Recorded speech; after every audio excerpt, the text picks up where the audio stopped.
तो जय हिंद दोस्तों, स्वागत है आप सभी का एयरफोर्स की फाउंडेशन की इंग्लिश की क्लास में। और हम लोगों ने जो है चैप्टर नाउन, प्रोनाउन और एडजेक्टिव 3 चैप्टर खत्म कर लेते हैं और आज जो है वो स्टार्ट होने वाला है चैप्टर 4 जिसका नाम है वर्ब। और ये हमारे जो फाउंडेशन की क्लास है वो क्लास नंबर 7 है।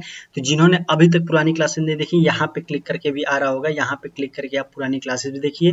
ठीक है, तो भाई बिना देरी के शुरू करते हैं अपने वर्ब के, बिल्कुल बेसिक से चलेंगे। ठीक है, बिना किसी तेज रफ्तार के, क्योंकि फाउंडेशन क्लास है तो इसमें हम लोग बेसिक से स्टार्ट करेंगे। ठीक है, कौन कौन से रूल्स होते हैं वो सारे रूल कवर करेंगे। तो चलिए भाई चलते हैं पहले रूल पे। तो दोस्त रूल नंबर 1 कह रहा है ट्रांजिटिव वर्सेस इंट्रांजिटिव वर्ब। अब ये क्या होता है भैया, ट्रांजिटिव क्या होता है, इंट्रांजिटिव क्या होता है? तो देखो, ट्रांजिटिव वर्ब उसे कहते हैं जो always required to direct object, जो कि अपने पीछे क्या लेगी, डायरेक्ट ऑब्जेक्ट लेगी, उसे हम लोग क्या कहेंगे, ट्रांजिटिव वर्ब कहेंगे। यहाँ पे दिया है कि ट्रांजिटिव वर्ब जो होती है वो डायरेक्ट ऑब्जेक्ट लेती है, लेकिन जो इनट्रांजिटिव वर्ब होती है वो डायरेक्ट ऑब्जेक्ट नहीं लेती, उसके बीच में प्रीपोजिशन आएगा ही आएगा। ठीक है, तो बस यही याद रखना है आपको। ये पूरी लाइन जो है require direct object to complete its meaning, अपने मीनिंग को कंप्लीट करने के लिए व्हाट या whom का जवाब देते हैं। और जो इनट्रांजिटिव वर्ब होती है वो डायरेक्ट ऑब्जेक्ट नहीं लेती, क्योंकि उसके बीच में पहले प्रीपोजिशन आता है, प्रीपोजिशन या एडवर्ब भी आता है। प्रीपोजिशन या एडवर्ब के अनुसार ही वो क्या लेती है, वो ऑब्जेक्ट लेती है। ठीक है, अब कहो कि भैया ठीक है यार, थोड़ा थोड़ा तो समझ में आ रहा है, क्या इस पे प्रैक्टिस, क्वेश्चन प्रैक्टिस बिल्कुल क्यों नहीं हो। जैसे यहाँ पे देखो, अब इसमें ऑप्शन क्या है, ले है। ले मतलब क्या होता है, रखना या लेटाना। किसी काम को जब आप किसी से करवाते हो तो वहाँ पे उसको हम क्या कहते हैं, ट्रांजिटिव वर्ब कहते हैं। ठीक है, कोई काम आप करवा रहे हो किसी से। उसी तरह रेज मतलब उठाना, कोई काम उठा रहे हो, हाथ उठा रहे हो, सर उठा रहे हो, कुछ भी उठा रहे हो, वहाँ पे क्या होगा, ये सारी ट्रांजिटिव वर्ब है। इनट्रांजिटिव वर्ब क्या है, लेटना, उठना, जागना। ठीक है, ये जब काम अपने आप होता है या कोई करता है तो उसे हम क्या कहते हैं, इनट्रांजिटिव। समझ में आ गया? अब क्या है, अगर वाक्य में आगे ऑब्जेक्ट है, मान लो ये कोई सेंटेंस है और इसमें ऑब्जेक्ट दिया हुआ है, तो ले और राइज लगाएंगे आप। क्या लगाएंगे, ले और राइज लगाएंगे, मतलब ट्रांजिटिव वर्ब मानेंगे। और अगर ऑब्जेक्ट ही नहीं है, प्रीपोजिशन ऑन, इन, फ्रॉम ऐसे दिया है, तो हम उसे इनट्रांजिटिव कहेंगे। सिंपल सा है कि अगर ऑब्जेक्ट दिया है तो ट्रांजिटिव बेस फॉर्म लगाएंगे, अगर ऑब्जेक्ट नहीं दिया है तो इनट्रांजिटिव, उसमें हम लोग क्या लगाएंगे, उसका सेकंड फॉर्म या थर्ड फॉर्म लगाएंगे, लाई या रिज लगाएंगे। ये लाई या रिज लगाएंगे। कैसे, तो क्वेश्चन देख लो। जैसे दिया, the sniper quietly on the grass for 3 hour before taking the shot. वो लेटा रहा कब तक, 3 घंटे तक शॉट के लिए। तो यहाँ पे देखो, ये वर्ब का क्या है, ये नाउन का क्या है, ये तो वर्ब है। ठीक है, ऑन द ग्रास, इसमें ऑब्जेक्ट तो है नहीं, ऑन द ग्रास है। जब ये ऑब्जेक्ट नहीं है तो क्या हो गया ये, तो भैया इनडायरेक्ट ऑब्जेक्ट है। इनडायरेक्ट ऑब्जेक्ट हो गया तो यहाँ पे क्या हम मार देंगे, ले मार देंगे। ठीक है, मैंने बताया था ना, ले और राइज इसका यूज कर देंगे हम जब इनट्रांजिटिव वर्ब रहेगी। ठीक है, next, the platoon commander order the soldier to, यहाँ पे टू दे दिया। ठीक है, देयर हैंड, अब बताओ यहाँ देयर हैंड ऑब्जेक्ट है, मिल गया ऑब्जेक्ट। और जब ऑब्जेक्ट मिल जाता है तो हम वहाँ पे क्या करते हैं, ट्रांजिटिव वर्ब। और ट्रांजिटिव वर्ब में हम काम करवाते हैं किसी से, यानी राइज, रोज नहीं, रेज मतलब उठाना। ऑप्शन नंबर सी, उन्होंने अपने हाथ उठवाए, रेज किए, रेज देयर हैंड। कहते हैं ना कि रेज योर हैंड, स्टूडेंट्स से करते हैं ना स्कूल्स में। ठीक है, तो नेक्स्ट क्वेश्चन नंबर 3 क्या कह रहा है, बोला after a tiring tearing patrolling mission the tired, यहाँ पे ध्यान दो, द टायर्ड सोल्जर लेड। अब बताओ, यहाँ पे ऑन द ग्राउंड ऑब्जेक्ट है, तो कहोगे कि ना भैया ऑब्जेक्ट तो ये नहीं है। जब ये ऑब्जेक्ट नहीं है तो फिर ये इनट्रांजिटिव हुआ, और जब ये इनट्रांजिटिव हुआ तो ले होगा, लेड तो होगा नहीं। इसमें किस ऑप्शन में गलत है, ऑप्शन नंबर बी में गलत है। क्या हो जाएगा, ले हो जाएगा यहाँ पे। Next, the Indian navy warships, जितने भी इंडियन नेवी वॉरशिप्स हैं, द एंकर एट द, यहाँ पे देखो, द एंकर यहाँ पे क्या है, क्या है यहाँ पे ऑब्जेक्ट है कि नहीं है, ये बताओ। द एंकर यहाँ पे ऑब्जेक्ट है, एट से जुड़ा हुआ है, तो यहाँ पे हम क्या करेंगे, रेज, तो राइज तो करेंगे नहीं, यहाँ पे क्या हो जाएगा, रेज्ड हो जाएगा, क्योंकि हम बेस फॉर्म तो लगा नहीं सकते। ठीक है, डायरेक्ट ऑब्जेक्ट से, मतलब ट्रांजिटिव वर्ब के साथ। ठीक, नेक्स्ट है द सन रेज। अब बताओ, सूरज जो होता है क्या वो उठाता है, नहीं, वो तो अपने आप उठता है भाई। जब वो चीज अपने आप हो रही है तो वो क्या है, इंट्रांजिटिव वर्ब है। ठीक है, तो यहाँ पे किस में गलत है, ऑप्शन नंबर ए में ही गलत है। नेक्स्ट क्वेश्चन अगला आ गया, रूल नंबर 2। रूल नंबर 2 क्या कहता है, रूल नंबर 2 कहता है कि finite versus non finite verb, मतलब कि इसमें फाइनाइट क्या है, नॉन फाइनाइट क्या है। भैया अभी तो थोड़ा सा ट्रांजिटिव और इनट्रांजिटिव थोड़ा बहुत समझ में आया था, लेकिन फिर एक बवाल आ गया। फाइनाइट क्या है, इनफाइनाइट क्या है। तो देखो भाई बिल्कुल सिंपल सा है, कुछ ज़्यादा नहीं करना है कि फाइनाइट वर्ब किसे कहते हैं।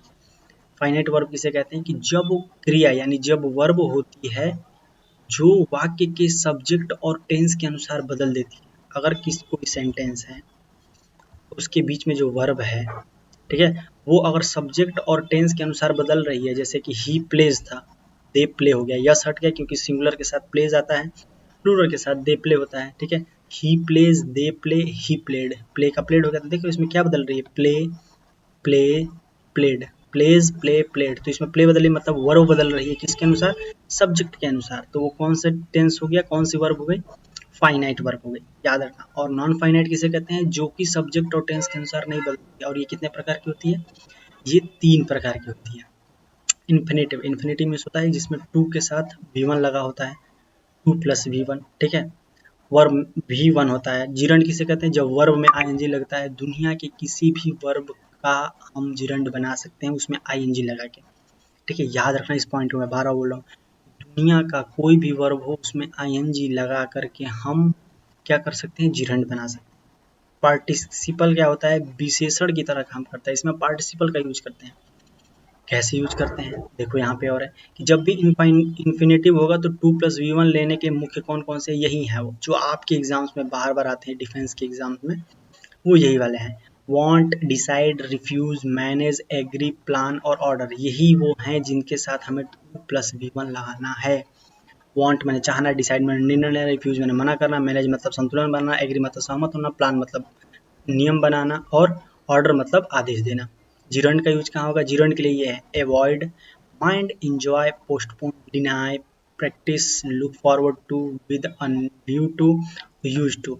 जब इसके पहले इज एम आर हो तब, किससे, इन सब के पहले अगर इज एम आर है, वॉज वेयर है, तो हम जिरंड लगाएंगे, ठीक। याद रखना जिरंड तभी लगेगा जब इज एम वॉज वेयर होगा तब। जैसे यहाँ पे दिया हुआ है the Indian air force pilot practice, मैंने क्या होता है, जब भी प्रैक्टिस आएगी तो 2 + V1 नहीं ING, क्योंकि ये प्रैक्टिस जो होती है ये नॉन फाइनाइट होती है और ये अपने साथ हमेशा V+1 लेती है, V + ING लेती है। V+ING तो फ्लाई, फ्लाई में क्या लग जाएगा, ING लग जाएगी। नेक्स्ट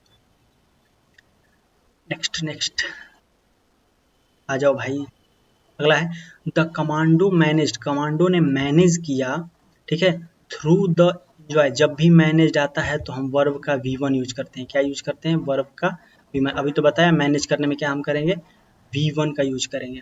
तो क्या होगा, इसमें स्केप हो जाएगा, ING टू स्केप नहीं।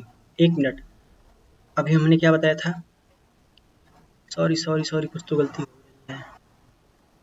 यहाँ पे है कि जब भी इन्फिनेटिव रिफ्यूज मैंने 2 + V1 यूज होगा। सॉरी दोस्तों, सॉरी सॉरी सॉरी, मेरे मुंह से निकल गई, 2 + V1 होगा, ठीक है, यहाँ पे होगा तो ऑप्शन नंबर सी हो जाएगा, ठीक है। Next, the young cadet are looking forward to, याद रखना लुक फॉरवर्ड टू जब भी आता है तो ये अपने साथ क्या लेता है, जिरण लेता है, ठीक है। मीट में क्या लग जाएगा, मीटिंग हो जाए, तो किसमें गलत है, ऑप्शन नंबर बी में गलत है, ठीक, मीटिंग हो जाएगा यहाँ पे। नेक्स्ट क्वेश्चन नंबर 4 क्या कह रहा है, 4 कह रहा है आवर रेजिमेंट डिसाइड, हमारे रेजिमेंट ने डिसाइड किया। जब भी डिसाइड आता है तो 2 + V1 अभी बताया तो क्या हो जाएगा, 2 पोस्टपोन, ठीक है। इसी तरह है भाई साहब, इसी तरह है the sanitary send to all asleep. देखो जब भी डिनाइड आता है तो 2 + V1 नहीं, ये 2 हटता है। डिनाइड फॉलिंग, जब भी डिनाइड आता है तो उसके साथ फॉलिंग भी आता है, तो ऑप्शन नंबर ए में गलत है, ठीक है, ING लगेगा।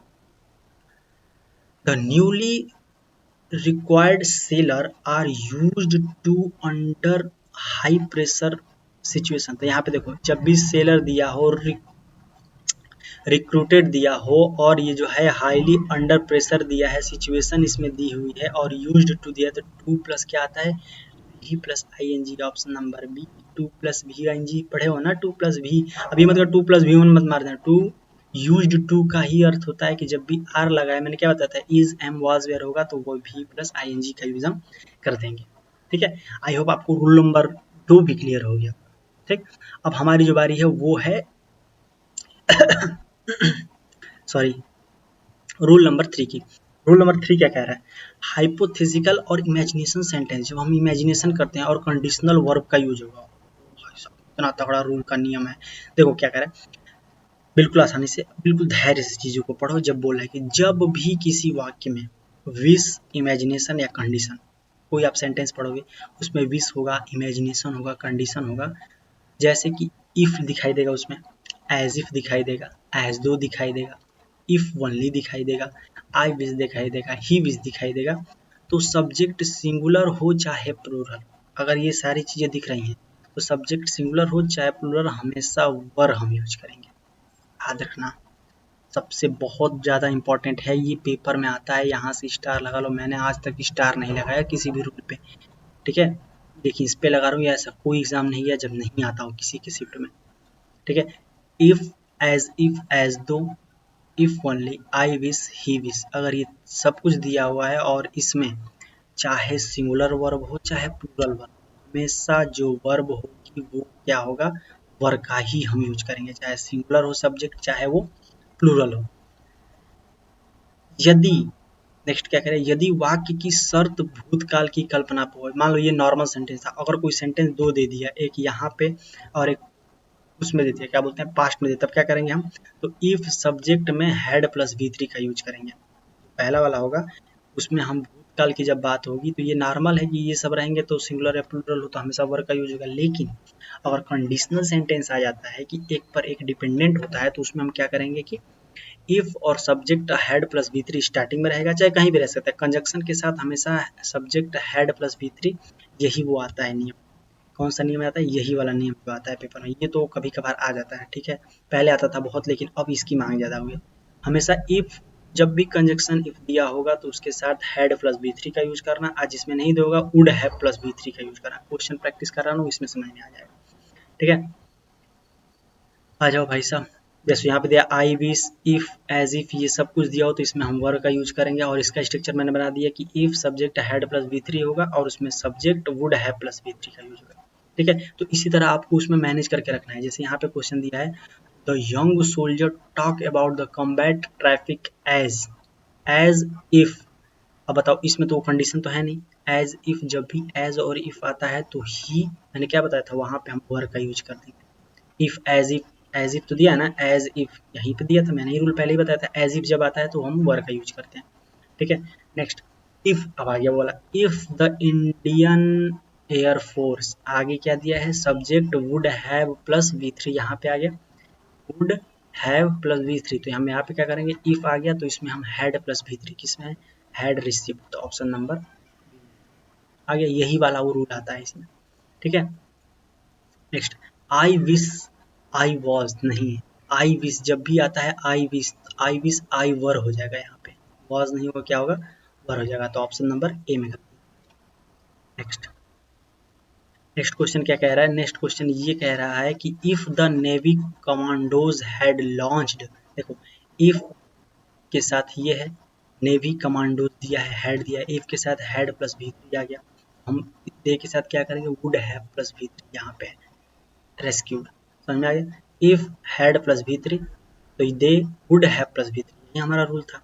नेक्स्ट, क्वेश्चन नंबर 5 में कह रहा था कि if the radar system were working properly the instructor would have plus भी थ्री, वुड हैव बीन दिया हुआ है तो इसमें किस में गलती है, बी वाले में गलत है, ठीक है। कि जब इफ दिया है तो इफ के साथ क्या आता है बालक, बताओ थोड़ा, बता दो किसमें गलत है, ऑप्शन नंबर बी में गलत है।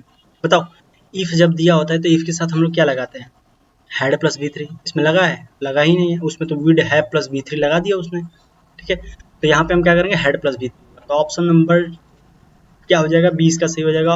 क्वेश्चन नंबर 6 में कह रहा है इफ आई वर, यदि मैं ये होता, आई वुड हैव तो दिया नहीं है तो इसमें वो मतलब आई वर, इसमें हो जाएगा, क्या हो जाएगा, आई वर, ठीक है।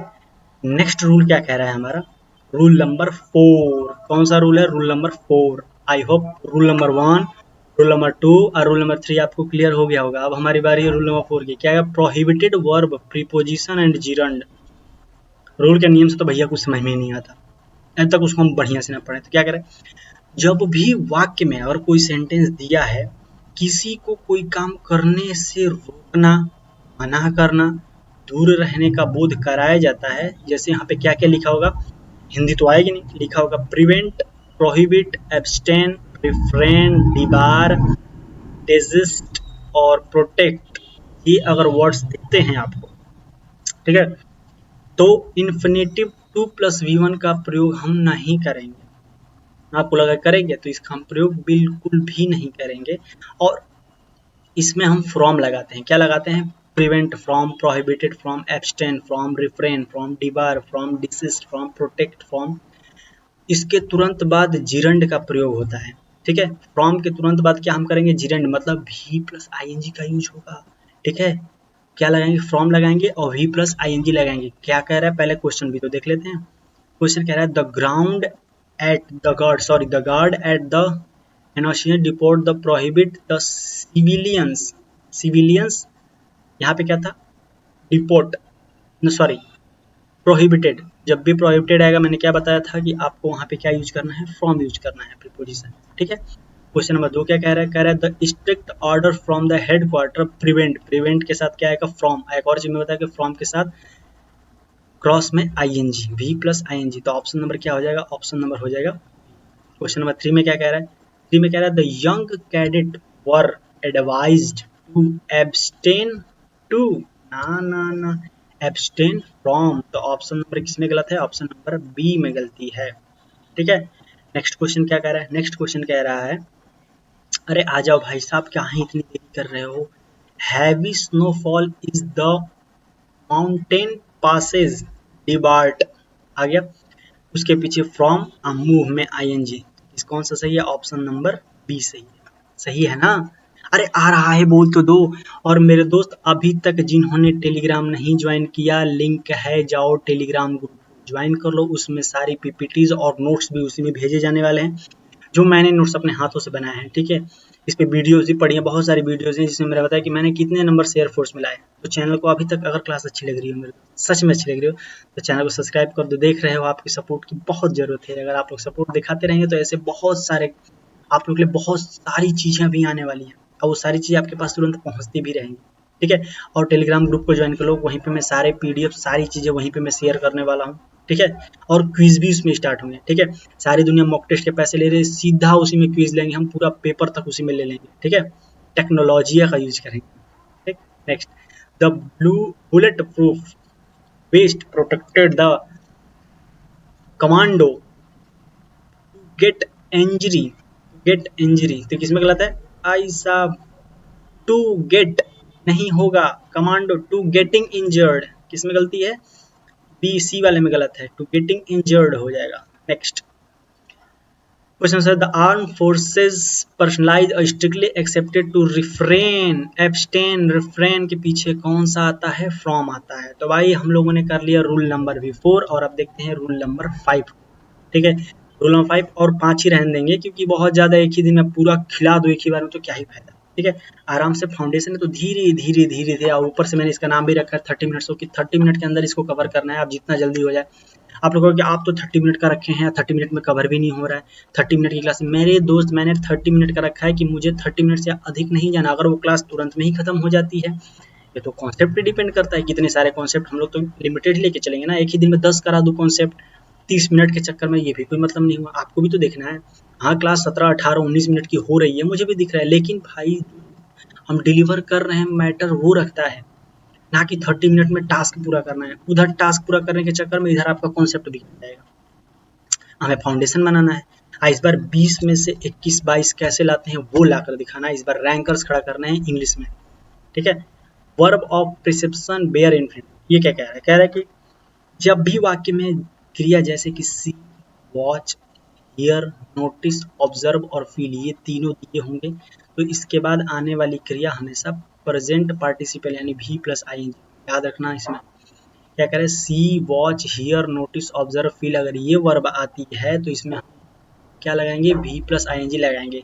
इसके बाद कभी भी फुल इंप्लीमेंट मतलब 2 प्लस V1 का यूज हम नहीं करते हैं। याद रखना, इसमें सबसे बड़ी जो चीज़ है वो यही याद करने वाली है इसमें।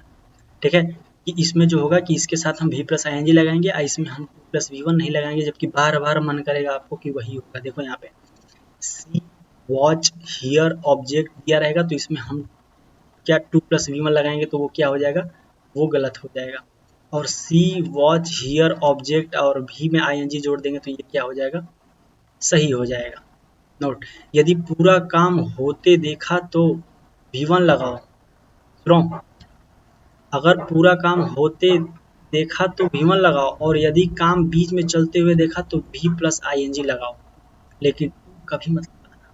ठीक है, भी प्लस ing वाला सही होगा, इसमें 2 प्लस v1 नहीं होगा। 2 प्लस v1 कभी भी 2 नहीं लेगा, दिमाग में इतना बिठा लो। भी प्लस ing का यूज हम कर सकते हैं, लेकिन काम बीच से चलता हुआ दिखे, और v1 का यूज करेंगे जब काम ऐसे नॉर्मली दिया हो। चलो चलो चलो चलो चलो करते हैं। The radar operation noticed an unidentified drone. क्या कह रहा है? द रडार ऑपरेशन नोटिस कर दिया गया। क्या किया गया है कि अनआइडेंटिफाइड ड्रोन जो है वो क्या करे, टू फ्लाई। हम टू वाला तो कभी यूज ही नहीं करेंगे। ठीक है, हमें बताया गया कि सेकंड फॉर्म नहीं, हमेशा फर्स्ट फॉर्म का यूज करना है, तो हम क्या यूज करेंगे? फ्लाई का यूज करेंगे। Next, the sanitary on night duty heard. मैं क्या बताता, हर्ड समवन आएगा तो वहां पे हम क्या करेंगे? वहां पे हम ये नहीं करेंगे। ठीक है, वहां पे हम जाएंगे रेडल के साथ, क्योंकि हमें टू भी नहीं लगाना, सेकंड फॉर्म थर्ड फॉर्म भी नहीं लगाना, तो एक ही बचा v1। या तो v प्लस ing लगाएंगे या तो v1 लगाएंगे। नेक्स्ट है, the coast guard officer watched the suspicious fishing boat to sink. To sink नहीं, तो कभी आएगा ही नहीं। ठीक है, बोट सिंक या सिंकिंग कर देंगे, हम सिंकिंग कर देंगे। ठीक है, ऑप्शन नंबर बी में गलत है। नेक्स्ट क्या कह रहा है? Sitting on the bunker, bunker में बैठा the soldier could would feel the ground. To से टू यूज करना नहीं है, इसमें भी नहीं यूज करना है। सुख तो होगा नहीं, तो क्या बचा? एक ही से एक। नेक्स्ट क्वेश्चन नंबर 5 क्या कह रहा है? The commando observe the enemy spinner. To adjective नहीं आएगा भाई साहब, इसमें गलत है। कभी भी नहीं आएगा इसमें, इस रूल में हम टू का यूज करेंगे ही नहीं। और आज की क्लास का ये लास्ट क्वेश्चन सोच रहे हैं कि आप लोग को ही दे दें, तो ये HW है आपको। ठीक है, ये HW है। हर जो भी स्टूडेंट इस वीडियो को देख रहा है, तुम्हें तुम्हारे एग्जाम की कसम अगर इसका आंसर नहीं दिया तो एक कमेंट जरूर करना इसका। और अभी तक चैनल सब्सक्राइब नहीं है तो चैनल सब्सक्राइब करो, और सबसे जरूरी चीज़ मेरे दोस्त टेलीग्राम ग्रुप ज्वाइन कर लो, क्योंकि उसमें क्विज स्टार्ट होने वाला है। और क्विज आपके सामने आएगा तो एयरफोर्स के ही क्विज में PYQ रखूंगा। ठीक है, सारे जितने PYQ आए हुए हैं सब कुछ उसमें होने वाला है, सारी चीज़ें आने वाली हैं, नोट्स PPTs, खुद के हैंड रिटन नोट्स आने वाले हैं, खुद के एक्सपीरियंसेस में उसमें शेयर करने वाला हूँ। जल्दी टेलीग्राम ग्रुप ज्वाइन कर लो और चैनल को सब्सक्राइब कर लो, आपकी यहाँ भी सपोर्ट की। ठीक है भाई, तब तक के लिए पढ़ते रहिए। और वर्ब का जो कल आने वाला है, तो कल पूरा कोशिश करेंगे कि कल वर्ब के क्लास को खत्म कर दे, तो कल आना मत भूलना सेम टाइम पे। ठीक है, क्योंकि कल मैं पूरा कोशिश करूँगा वर्ब को खत्म करके इसकी प्रैक्टिस का। और जिन्होंने पुरानी वीडियोस नहीं देखी, नाउन की प्रैक्टिस क्लास, प्रोनाउन की, एडजेक्टिव की, सारी फाउंडेशन की सारे चैप्टर की क्लास चली हुई है, सब कुछ यहाँ पे क्लिक करके यहाँ पे शो करेगा, प्लेलिस्ट पे क्लिक करके देख सकते हो। चैनल को सब्सक्राइब कर दो। मिलते हैं आप सभी से कल वर्ब के पार्ट 2 में। तब तक के लिए जय हिंद, जय भारत। पढ़ते रहिए, आगे बढ़ते कर लो सब्सक्राइब।